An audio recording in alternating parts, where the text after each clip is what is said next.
outlook at that time said it would be still negative this year.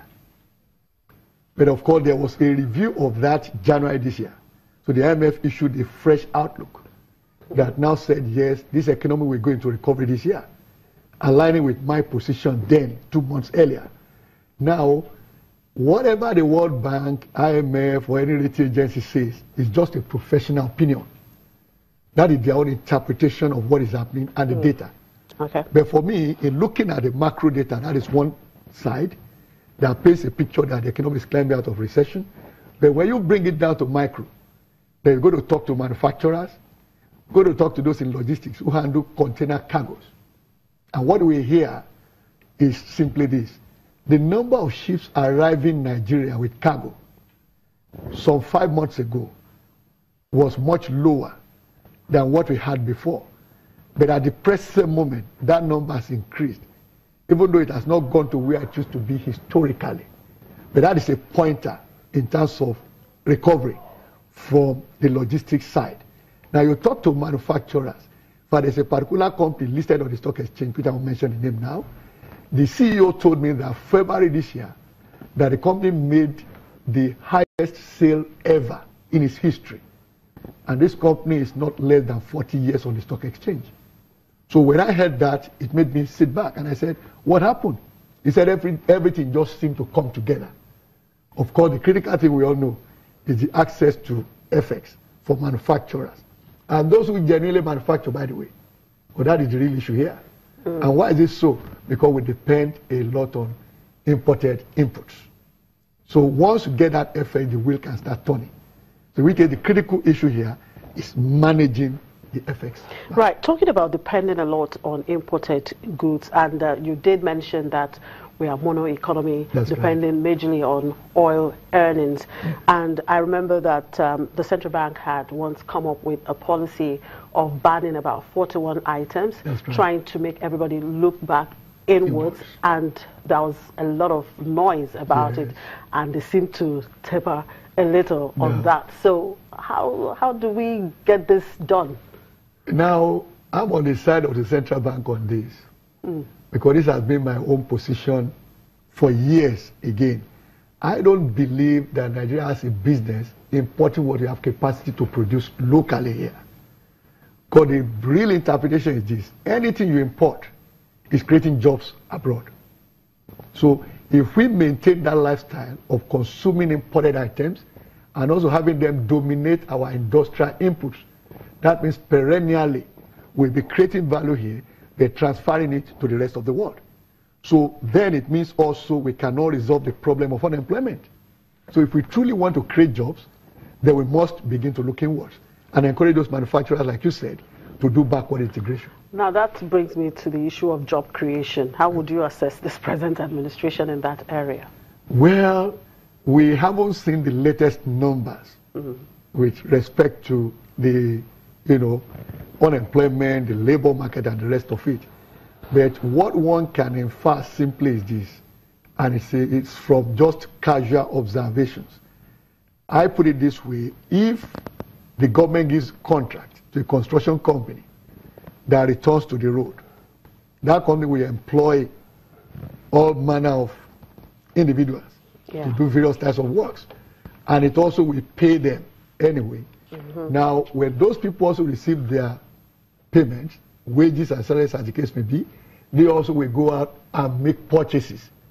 Now, every time money exchanges hands, opportunities being created for jobs. And that's the way the whole thing starts. Okay. Right, Dr. Adedipe, just a quick one. What would you like to see in the next 2 years of this administration? Well, one important thing I will want to recommend to this government, they took that step last week with the executive order signed by the acting president. And I was so happy about it, because what the government adopted is actually the percentage I've always advocated, 40%. Now, what I'm looking forward to is for the government to now institutionalize that policy and take it that from now till 10 years' time, and that is even beyond their own administration, let's continue to increase that percentage of government expenditure that should be committed to things produced locally. and take it, let's say, to 80% by year 2026. Now, if they start that process, that means that much of what government spends will be committed to the hands of those that produce here. And that will create jobs here locally.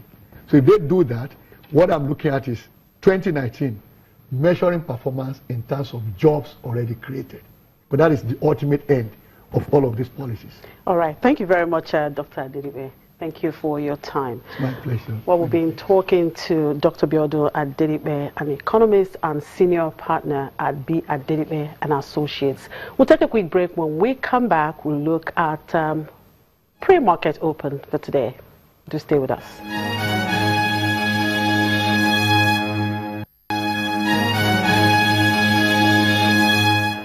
Welcome back. It's another trading day. Let's talk to Rotimi Fakejo, CEO, Enterprise Stockbrokers, for the pre-market open analysis.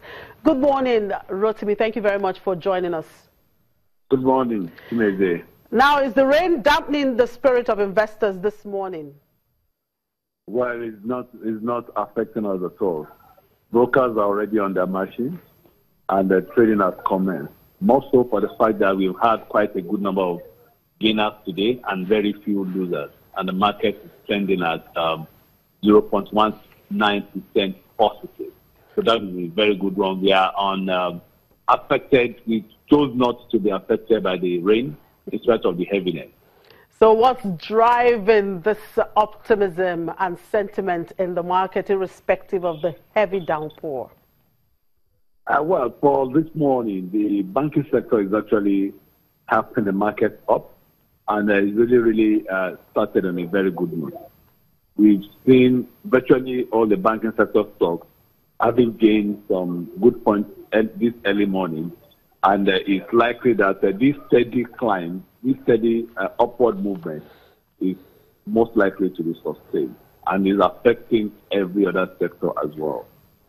Okay, so for today, what are your buy recommendation, sell recommendation, retain recommendation? Well, I think for buy, I would still advise that the major banking sector stocks, therefore hold GT Bank, for instance, and also for sell, there may not really be anyone available now because most of the securities are actually pulling a lot of weight and they're likely to move upward as well. So the buys and the hold are very certain. The sell are very, very unlikely. All right. Thank you very much for your time, Rotimi. As Rotimi Fakejo, CEO, Enterprise Stockbrokers. I'll just, before we go, let's quickly take a look at what today looks like in the world of business. Of course, the House of Representatives will today hold a public hearing on a bill seeking to amend the Stamp Duty Act 2004. Now, the Act provides for the fixing of 50 Naira postal stamp on every legal document for business transactions across the country. The new bill seeks to expand the scope of the Stamp Duty Act 2004 and increase the capacity of the federal government to make money through the collection of stamp duties. And of course, here in Lagos, the Lagos Chamber of Commerce and Industry is hosting its 2017 Presidential Dialogue on the economy at the Oriental Hotel, Victoria Island. And the dialogue focuses on the state of the economy and the progress made so far in the 2 years of the President Muhammadu Buhari's administration. Some of the major policy areas that would come under focus include the monetary policy regime, fiscal policy measures, and the recent steps taken by the present administration to improve the ease of doing business. The acting president, Professor Yemi Oshibajo, will present a keynote address at that event, and there are quite a number of key private sector players that would also take part of that event. And the Lagos State, of course, is holding its two-day international conference on investments towards the next 50 years of Lagos. Quite a number of dignitaries are also, and business leaders are also expected to be at that event. Today also, the Asset Management Company of Nigeria is releasing its 2016 financial statement, and that, of course, will take place at noon. So we keep a tab on all of this. And that's it on the program for today. Thank you very much for being with us. I'm Chimeze Obi Iwago. Good morning.